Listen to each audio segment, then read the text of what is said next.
right, everybody, we're here with Matt Tremont, Combat Zone Wrestling main eventer, as you can tell from that forehead. You just recently got to work the main event of Cage of Death against DJ Hyde.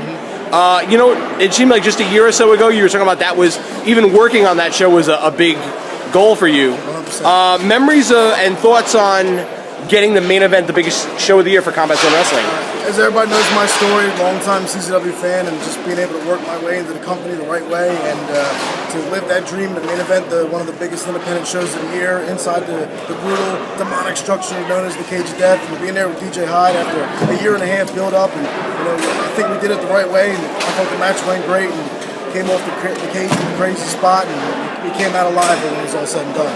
I gotta ask you, what hurt worse, taking the bump or waking up the next day? 100% waking up the next day. You know, was there ever a moment in the course of this, like what goes through your mind when you're at the top of that cage and you know that crazy bump is about to take place and you guys are gonna go through all this glass, you don't know which way gravity's gonna send you or which way your body's gonna spin.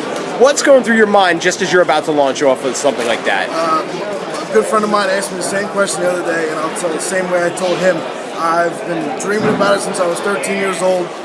Just like Lobo and Zandig came off the top of the cage, it's something I wanted to do, to be in that match, to have that final spot. It's something I dreamed about my entire life. Right. Now, how are you feeling? You know, we're a couple of weeks removed now. How are you feeling physically? Obviously, we could see the cuts in your 100%. Forehead, but how are you feeling? The first week was rough. I mean, definitely a lot of bed rest, but you know, it's good 3-4 weeks after the cage now. I'm 100% ready to rock and roll. So was it all worth it? 100%. Never take anything back. Loved it every minute of it. Right. Now we see Combat Zone Wrestling drew a big house at the Cage of Death, Joe's Big House Tournament of Death, but there's a lot of other things going on in Combat Zone Wrestling beyond the slice and dice, blood and guts aspect. 100%. What do you say to the fans that just look at the show and just go, oh, it's ultra violent, it's blood and thumbtacks and all that, and there's nothing else to it? What do you say to the fans that are critical of Combat Zone overall? There's a lot of dismissive and ignorant fans toward the genre, the style. It's the blood and guts, it's the smash and dash.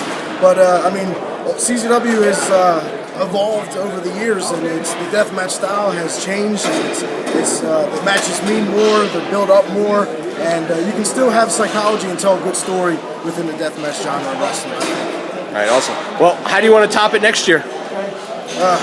Whatever they want me to do, I'm down for it. Whatever. All right, well, Matt, I thank you for your time. We look forward to talking to you again down the line, and if you got Twitter or Facebook, any of that stuff, let everyone know how they can get in contact with you. Twitter at Tremont CZW and follow at On Point Wrestling. There you go. There you go. Oh, and On Point Wrestling is going to be a new promotion. You're going to be working on Homicide in their first show. Yes, sir. Talk a little bit about that. I'm looking at that match January 5th with myself and Homicide as that match to really showcase that not only can Matt Tremont do the deathmatch style, but I can be a hybrid and wrestle. So I'm really looking forward to that match on January 5th for On Point Wrestling. All right, so you can check that out, On Point Wrestling in New Jersey, and obviously you'll be involved in Combat Zone Wrestling, and obviously you had a big night here at Extreme Rising, and you'll be back here as well.